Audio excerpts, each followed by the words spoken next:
welcome back to Phat Pack Magic. The cube is charged up and fired off, and you know what that means. We've got some awesome vintage cube gameplay here for you to... On the left, we've got Devyn, who drafted a red deck wins, and on his second victory. And on the right, we've got Dillon, who drafted a green-black good stuff kind of deck.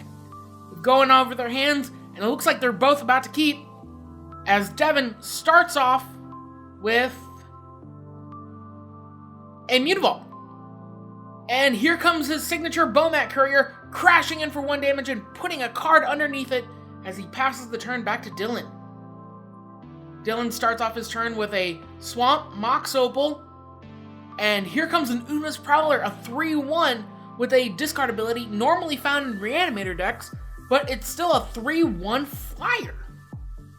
Now, Devyn has the ability to really just crash in there for tons of damage, but that 3-1 flyer might help even the odds. So he swings him with the Bomat Courier, taking Dillon down to 18, and what is his follow-up? And it looks like it's a Smuggler's Copter, and he has one juicy hand looking in there. Dillon, second turn. He's got Bitter Blossom, but Bitter Blossom can be a pretty dangerous play against a red burn deck. And he swings in, bringing Devyn down to 17. Now, here's the question. Should he have held back the Una's Prowler to block the Smuggler's Copter? But he follows up with the Bitter Blossom and passes the turn to Devyn. And Devyn has drawn for the turn, and he's got one juicy hand. He plays Castle Embereth, and what is he going to pump out? And it looks like he's going to pump out a Goblin Rabblemaster, which is going to start generating some insane value. Dillon says that's fine. Devyn's going to tap the Rabblemaster to crew the Smuggler's Copter. And Dillon decides he's going to Fatal Push that Copter. Now, I think the Fatal Push would have been better used on the Goblin Rabblemaster simply because of how much card advantage it can generate on its own. But Dillon's going to crash in for 2, Devyn's going to crash in for 2, bringing Dillon down to 16, and Dillon's going to take another point down to 15. Granted, it's only 1 point a turn, but it's going to really add up. Devyn draws another land, and he's pretty stacked on lands, but not so much stuff to do with it. He swings in for 3, bringing Devyn down to 14. Devyn happy to just take the life damage. And Dillon plays out a Shaman of the Forgotten Ways as a 2-3 blocker, and hopefully, maybe, Dillon can get a big, beefy monster for the next turn to go with it. So every turn, at the beginning of combat, that Rabblemaster is going to start making dudes, and those dudes are going to pump his power and toughness. Not to mention the Mutavault, which is in play, is going to count as a goblin for the Rabblemaster. But Devyn has a ton of choices. He's got Sulfuric Vortex, he's got the Fire Drinker Satyr, he's got the Robber of the Rich, he's got so many plays. Question is, how is he going to deploy all of his threats as quickly as possible? And then the other question is, does he even need to? It looks like the Goblin Rabblemaster will be able to just get through for the most part on its own. But with that Bomat Courier, Devyn doesn't want to cash in his chips just yet. He wants to kind of let that build. But Dillon now has a 2-3 blocker that can get through that Bomat Courier. So Devyn deciding on how he's going to line up his play. Looks like a Robber of the Rich. And fortunately, the Robber of the Rich isn't going to be able to do much because Dillon has fewer cards in hand than Devyn. So Devyn's going to combat, ability, trigger, and here comes the team. Bomat Courier putting a card underneath, and this is a fine chance to try and trade for that Goblin Rabblemaster and keep the tokens, stymie the tokens, but he says, no, I'm going to chump block and kill off the Bomat Courier before it gets too much advantage. So the cards get exiled, Devyn clearly not wanting to trade, but his follow-up is going to be a chain lightning to that Shaman of the Forgotten Ways. And if only Dillon had blocked the Goblin Rabblemaster. But he takes another point of damage. He's down to 12. He's got a Bitter Blossom though. And infinite chunk blockers against the Rabblemaster isn't too bad, but he's gonna swing in. And Devyn says he's had enough of that 3 damage. And Dillon deploys his last threat, which is an Arbor Elf. Devyn draws, and he's got a stacked hand. Unfortunately, the Robber of the Rich is no longer in play to try and draw off Devyn's deck, but Devyn doesn't really have any cards to go with it. Now, Devyn can double block the Rabblemaster and kill it off because it doesn't pump both the power and toughness, just the power. But Devyn might just have to start going through with it here and hope that, you know, the damage will stack up over turns. And he's got Sulfuric Vortex to follow it up with.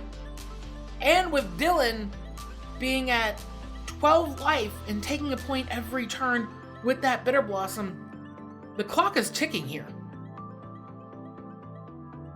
So Devyn goes to combat, makes another token, swings all in.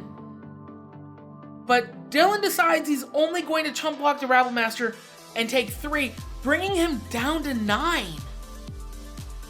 What's Devyn's follow-up? It's the Sulfuric Vortex, meaning that life can't be gained, and it deals 2 damage to Devyn every turn. Meaning it's going to deal 2 damage to Dillon every turn, meaning that every upkeep, he's going to get Lightning Bolt in the face. And right now he goes down to 6, draws for turn. He's got, nope, that's it. Yeah, he can't follow up because he's going to take 3 damage at least on the next upkeep, and he's going to take 3 damage from the goblins as well. So Dillon gets pummeled into the ground by goblins, Goblin Rabblemaster proving how much of a threat he is, and I don't think Dillon's going to make that same mistake again. So they're shuffling up. Devyn is looking through his deck, deciding what isn't going to be the most optimal card for him to play. Now, he's got such a strong deck, and the great thing about drafting mono red is that you not only get a really strong deck, but you get a ton of sideboard options as well. And he's going to take out that Direfleet Daredevil again, but it doesn't look like Dillon has a lot of gas spells-wise. So Direfleet Daredevil is hitting the sideboard, and out comes Rekindling Phoenix as they shuffle up and prepare for the next game.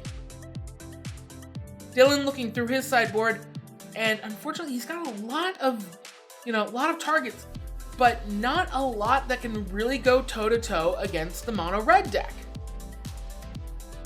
Let's take a look, and we're gonna get to see some of Dillon's deck. There's Time Twister in there, which seems like one of the worst cards you could play against the mono red deck, because the entire goal is to wait them out of gas and hopefully stabilize as they top deck lands. And it seems like Time Twister would be the complete antithesis to that strategy. So Dillon is shuffling up, so's Devyn. And if I'm Dillon, I think Bitter Blossom is a fine card in this matchup, but I think he utilized it improperly by not killing that Goblin Rabblemaster as soon as he could, because he was going to be taking damage with the Bitter Blossom anyways, and that Rabblemaster was just going to keep pumping out tokens. So I think Rabblemaster is definitely on his radar, and they're drawing up 7 and 7, and let's take a peek at what they got going. Now, on the right, we've got Dillon. He's got a decent hand, good curve. Dark Confidant's going to be really dangerous for him, though. And Devyn has one incredibly quick start with Mox Diamond, Goblin Rabblemaster, Cop, and it looks like a Smuggler's Copter. I mean, it's incredibly fast, but if Dillon has any kind of removal, it's going to be tough. So they both decide to keep, and Dillon starts off with a Overgrown Tomb tapped, as Devyn decides on how he wants to sequence his plays.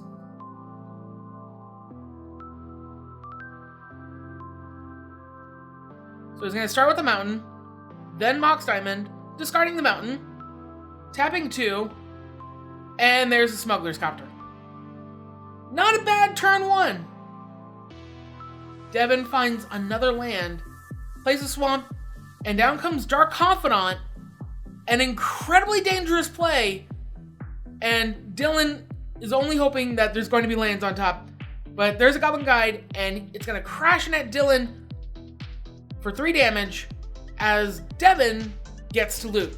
Man, this Dillon and Devyn is really driving me crazy. So Devyn goes down to 17. Dillon goes down to 17. Devyn plays out a Strip Mine to crack at that Overgrown Tomb. And wow, Rankle is going to deal 4 damage to Dillon. Now, Rankle is going to be an amazing card against the mono red deck. But the question is, and he plays a Mana Confluence, which is a really rough play. But he's going to take 1, going down to 11. And there's a Dark Ritual into Rankle.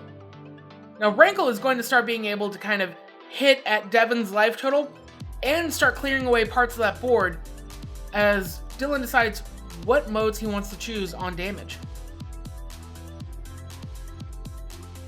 Now, I think discarding a card and sacrificing a creature would be fine. Dark Confidant is a really risky play here. Although, I don't know why he didn't swing with the Confidant as well. The Fire Drinker Satyr could have blocked, and it would have still essentially done some of the same thing. So he's going to choose discard and sacrifice a creature. Dillon sacrificing the Dark Confidant, leaving Devyn with the Fire Drinker Satyr and a Smuggler's Copter. But still, that's a lot of damage on his plate. He's going to crew the Smuggler's Copter, swing at Dillon, going down to 9, and draw and discard. Now, he's got Sulfuric Vortex in hand. He's got Koth in hand. The question is he going to try and wait for another land and keep the Vortex? Or is he going to discard the the Falconwrath Gorger?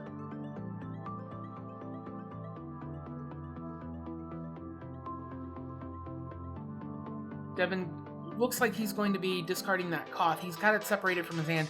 And that's going to be... Is that going to be it? Nope, he's going to discard the Falconwrath Gorger and I guess try and pump the thing? No. Alright, so Dillon takes his turn. He draws another land. Plays the land for turn? No. Alright, there we go. Draws another land. Plays a forest. Drops the Shaman of the Forgotten Ways, bringing him down to 8. And he crashes in at Devyn to 14. And what is he going to choose to do? He's going to choose to sacrifice a creature. And so's Devyn, but not discard a card. And Devyn has found another 1-drop creature, a Rakdos Cackler, which is going to be able to fuel the Smuggler's Copter as it swings in, bringing Dillon down to 8 and letting him loot one more time. And he's going to discard the Koth of the Hammer. He's fine to function on 2 lands, whereas Dillon is not. And Dillon plays out his land for the turn. Now, the Vraska seems to be a complete misnomer in his hand. It's a completely dead card, but he opts to just swing at Devyn to bring him down to 11, sticking on that aggro plan, whereas he could have held this back for a chump blocker, or well, for a regular block. So Devyn plays the Stormblood Berserker, crews, and an Abrupt Decay is going to kill the Smuggler's Copter as he swings in, bringing Devyn down to 3. And Devyn is just dead to another mountain in Devyn's hand.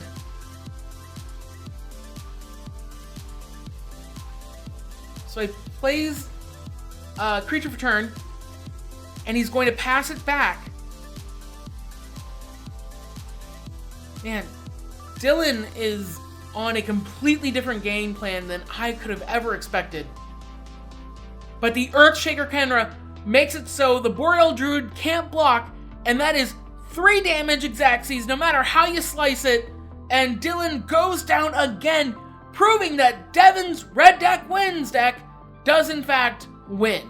What a matchup that was. So thank you guys for watching. We are going to be going on to the finals next time with Devyn. And again, you can follow us on Instagram. You can subscribe, hit that notification bell, hit a like. And by the way, guys, we hit 200 subscribers. I know that's not like super exciting, but to me it's really exciting and I really do appreciate it. I feel so good about that. So until next time, may all your packs